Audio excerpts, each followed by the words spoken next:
Two developments landed this morning, and most of the coverage is treating them like two different stories. They are not two different stories. They are the same story, just seen from two different angles. Here is the first development. Iran's foreign ministry spokesperson posted a statement on X this morning, and I want to give you the wording carefully, because in a moment like this, the wording is the whole point. He wrote, "No meeting is planned to take place between Iran and the US. Iran's observations would be conveyed to Pakistan." That was Ismail Baghai speaking from an official government account. So, the message from Tehran was clear. Iran is not confirming a direct meeting with the United States. Now here is the second development. Witkoff and Kushner are on their way to Pakistan. The White House confirmed it this morning. Caroline Leavitt said the Iranians had reached out and requested an in-person conversation. She also said everyone would be on standby to fly to Pakistan if needed. So put those two facts next to each other. Iran says no meeting with the US is planned. The White House says its envoys are heading toward Pakistan because Iran asked for a conversation. Both statements came from official sources. Both came out today, and both cannot be completely true in the same way at the same time. That contradiction is not a small detail. It is the story. And I said this moment was coming. Not yesterday, not last week. I said the pattern of this conflict was moving toward exactly this kind of scene. Iran physically present in the same diplomatic space, refusing the same direct room, while America flies toward that room anyway. I said it because the mechanism underneath this war has been visible for weeks. It has been visible beneath every public statement, every extended deadline, every leaked Pentagon email, every round of negotiation, and every sudden shift in language. Once you understand that mechanism, what happened today is not confusing. It is one of the most predictable moments of the entire war. Oil is at $106. Araghchi met Pakistan's army chief at Nur Khan Air Base this morning, not America's envoy. And China has not said a single word about any of it. Most coverage is describing this as a negotiating standoff. Iran posturing before it eventually agrees to talk. America showing resolve by flying anyway, the usual pre-negotiation theater. But I do not think this is theater. I think Iran is executing the exact posture this mechanism predicted. Be present, engage Pakistan, refuse direct American contact, and Witkoff flying toward a meeting that Iran has officially refused tells you something very specific about who has leverage in this room. I also think China already understood this posture before Baghai posted his statement, because China has been receiving Iran's real thinking through channels that no American briefing paper can fully access. So here is the question we need to answer. How does a country that has been bombed for 58 days, a country whose supreme leader was killed, a country facing one of the most intense American military and economic campaigns in modern history, how does that country fly its foreign minister into the same city as America's envoy under fighter jet escort and still officially refuse to sit in the same room?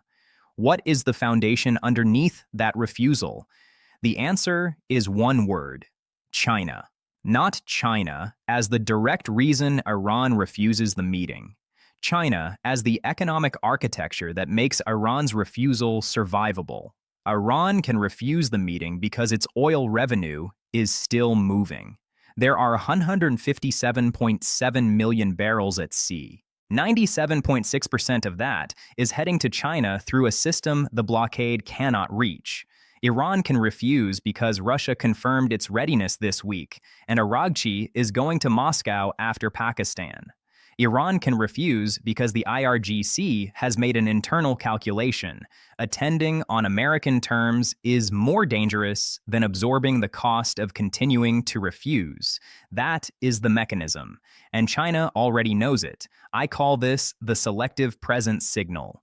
Once you understand what it means when a country is physically present in the diplomatic process while refusing the adversary inside that process, you will never read an Iran negotiation update the same way again.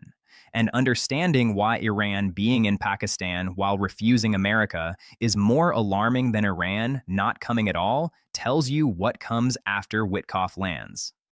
Start with what I said before and why it was predictable. I said Iran would not meet America directly in Pakistan. Not because I had some secret source inside the Iranian foreign ministry, because Iran's diplomatic behavior in this conflict has followed a consistent pattern from the beginning. Iran engages with mediators. Iran coordinates with partners. Iran stays present in the diplomatic process. But Iran refuses any direct contact that can be framed as Tehran coming to America's table on American terms. That is the pattern.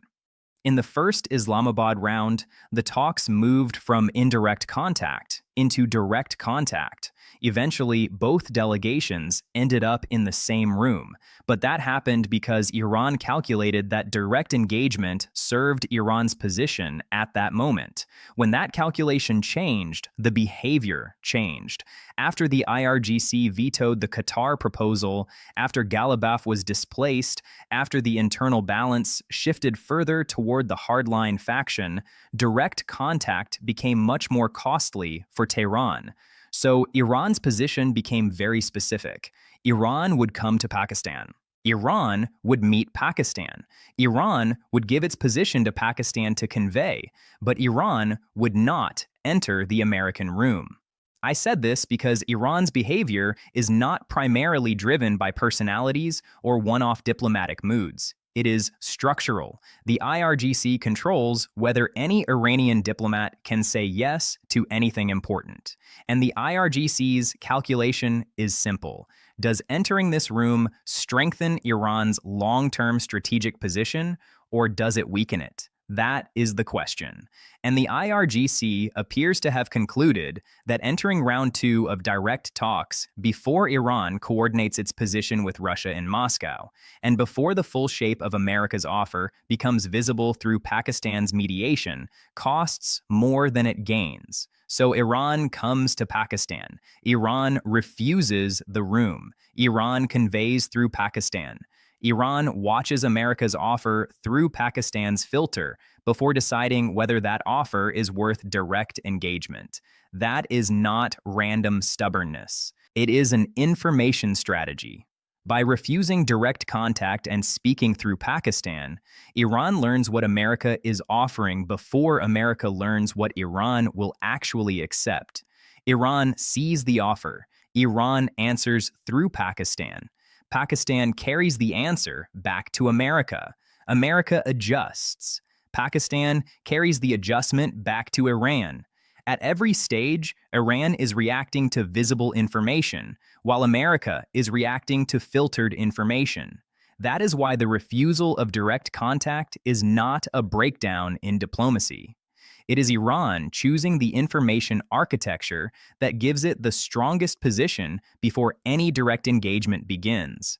I said this was the pattern, and this morning, the pattern produced exactly this outcome. Now let's talk about why Witkoff flying anyway matters. America is sending its envoy toward a meeting that Iran has officially said is not planned. That is not normal diplomatic protocol. Usually, when one party publicly denies that a meeting exists, the other party does not openly confirm travel to that exact meeting in the same news cycle. You delay quietly. You say logistics are still being worked out. You reframe the trip. You avoid creating a public contradiction. America did none of that. The White House confirmed that Witkoff and Kushner are headed to Pakistan on the same morning Iran's foreign ministry said no meeting with America is planned. There are two ways to read that. The first reading is that America has information from Pakistan, from back channels, or from its own sources, indicating that Iran's public refusal is meant for domestic consumption, and that talks will still happen in some form once both delegations are physically present. America has seen this kind of pattern before. In late March, Trump said Washington had held productive conversations with Iran, while Tehran denied that talks had taken place. Later, an Iranian source confirmed there had been outreach. So America may be reading Baghei's statement as the public face of private flexibility. Witkoff flies because Washington believes Iran will engage when the moment arrives, even if Iran cannot officially say that before it happens. The second reading is that America is trying to demonstrate resolve to Iran, to Pakistan, and to the domestic American audience. The message is America does not blink just because Iran refuses a meeting. You fly anyway. You show up. You make Iran the side that failed to appear, instead of making America look like the side that stood down. That is a leverage move. If Witkoff arrives and Iran still refuses direct contact, then Iran owns the refusal. But if America had not sent Witkoff after Iran's statement, then America would appear to have backed away. Flying anyway ensures that whatever happens in Islamabad today, Iran is the side publicly refusing the room. Both readings can be true at the same time. America may believe private engagement is still possible, and America may also be trying to force Iran to wear the political cost of refusing. But both readings share the same underlying fact. America does not truly know whether Iran will engage, because America does not know Iran's private position. The White House says Iran reached out and asked for a conversation. Iran says no meeting is planned. America cannot know which statement reflects Iran's actual intent, because America's information about that intent is coming through Pakistan, and Pakistan is saying Araghchi is presenting Iran's considerations during the visit.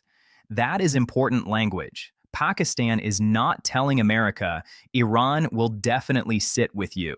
Pakistan is telling America, Iran is here. Whether Iran engages directly is something Washington may not know until Witkoff lands, and the door either opens or stays closed. China, however, already has a better sense of which door Iran intends to open.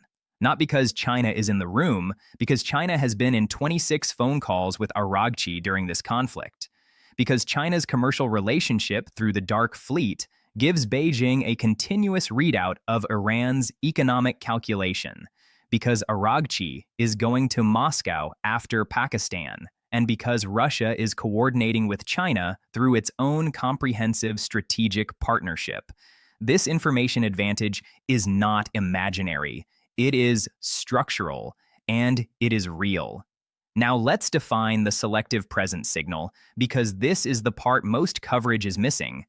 If Iran had simply refused to come to Pakistan, the meaning would be obvious. If Araghchi had canceled the trip, if the Iranian delegation had stayed in Tehran, if Iran had completely removed itself from the process, then everyone would know where things stood. Talks have broken down. Pause the process. Resume when conditions change. America understands absence. America has a framework for managing absence. But America does not have a clean framework for managing presence without engagement. That is the difficult part. A counterpart is physically in the same city, meeting your mediator, speaking with your regional partner, but refusing your envoy. That is much more complex than simple absence. Selective presence is more alarming because it tells you Iran is not walking away from diplomacy. Iran is selecting which pieces of diplomacy it accepts and which pieces it rejects. Iran engages with Pakistan because Pakistan is the mediator it trusts. Iran goes to Oman next because Oman has been the neutral channel Iran has used throughout the conflict. Iran refuses America because direct engagement with America, in a room America has described as direct talks, gives away something Iran is not willing to concede. It gives away the negotiating architecture. Iran is not drawing a line around diplomacy. Iran is drawing a line inside diplomacy. That line reveals what Iran's real red line is. It is not only Hormuz. It is not only enrichment. It is the framing of who is coming to whose table. Iran will not enter a room that America describes as America inviting Iran to explain itself. Iran may enter a room that Pakistan describes as mutual consultation.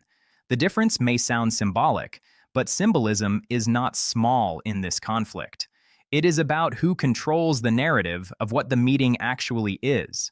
If Iran loses control of that narrative, if it is seen as accepting America's framing, then the IRGC's internal opponents have the argument they have been making since the first Islamabad round. You are surrendering. Iran will not give that argument oxygen. Pakistan understands this. That is why Araghchi meeting Asim Munir at the airport matters. It was not just Ishaq Dar receiving him. Pakistan's army chief was there. That is Pakistan's military signaling to Iran that this is a security-level conversation, not a diplomatic performance.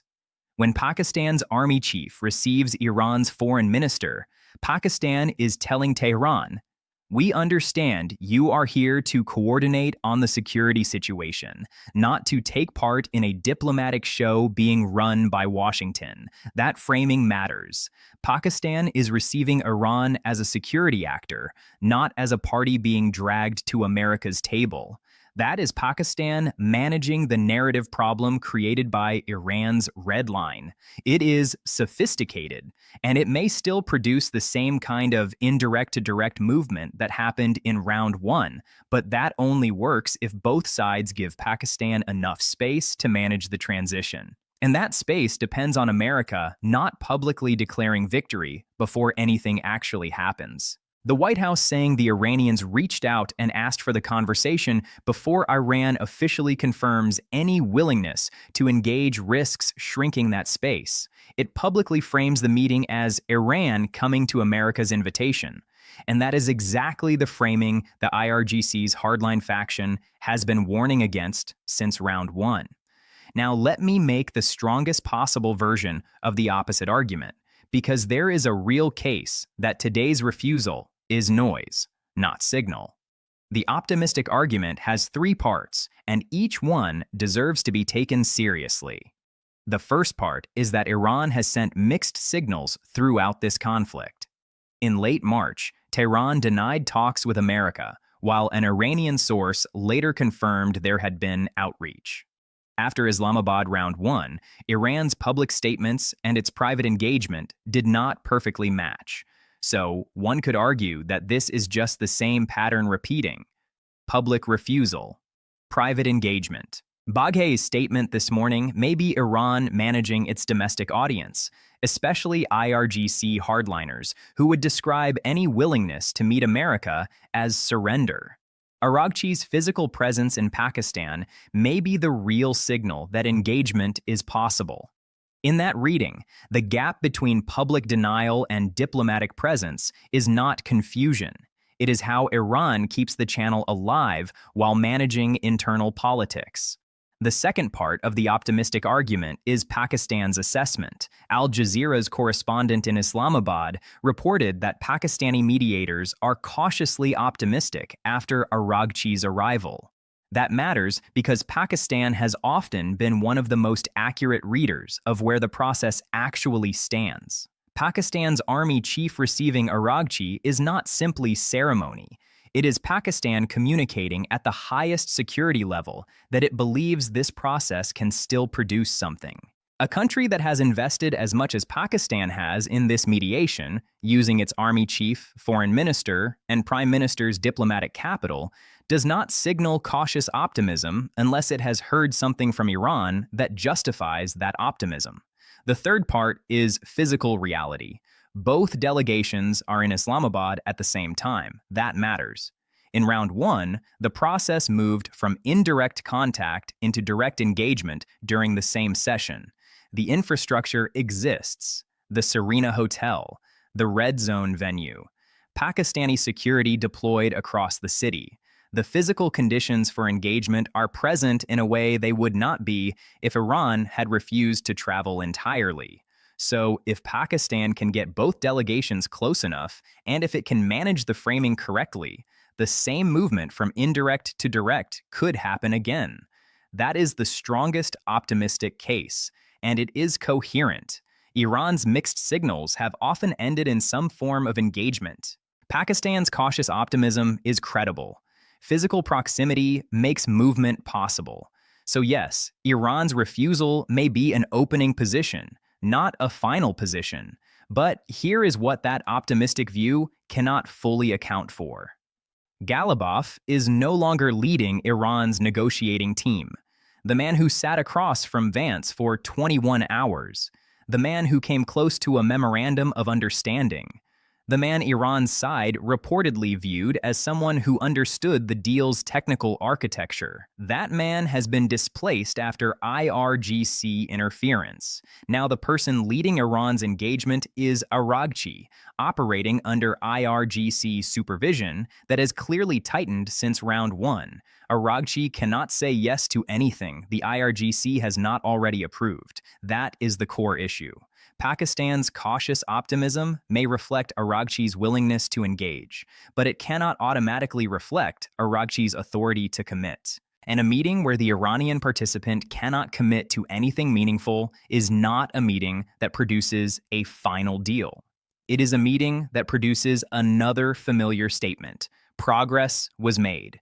Gaps remain. China knows this. China has been in contact with Araghchi through 26 calls. China has the commercial readout through the oil relationship. China has Russia's coordination channel. China has a clearer picture of what Araghchi can and cannot commit to. And China's silence this morning, no statement, no commentary, no demand for both sides to engage directly, is itself an assessment. It suggests China understands Witkoff is flying to a city where Iran is present, but a deal may not be. So what should you watch as Witkoff lands in Islamabad? There are three things. First, watch whether any meeting between the American and Iranian delegations happens at all, direct or indirect. Round one moved from indirect contact into direct engagement in the same session. If Witkoff and Kushner land, and the process remains fully indirect, Pakistan carrying messages, both sides never entering the same room, then Iran has held the selective presence signal all the way through the visit. That would mean Iran is saying, through Pakistan, we can convey our position without entering your room. Watch for any Pakistani official statement saying both delegations were in the same physical space. Not necessarily a joint statement. A joint statement requires agreement on content. I mean, even a minimal statement saying both delegations met with Pakistani officials in coordinated proximity. That would be the lowest level signal that indirect to direct movement is still possible. The second thing to watch is the content of what Iran conveys through Pakistan. Baghai said Iran's observations would be conveyed to Pakistan. That word matters. An observation is not the same thing as an offer. An offer contains specific terms. A number of years on enrichment, a formula for Hormuz access, a position on the destination of uranium.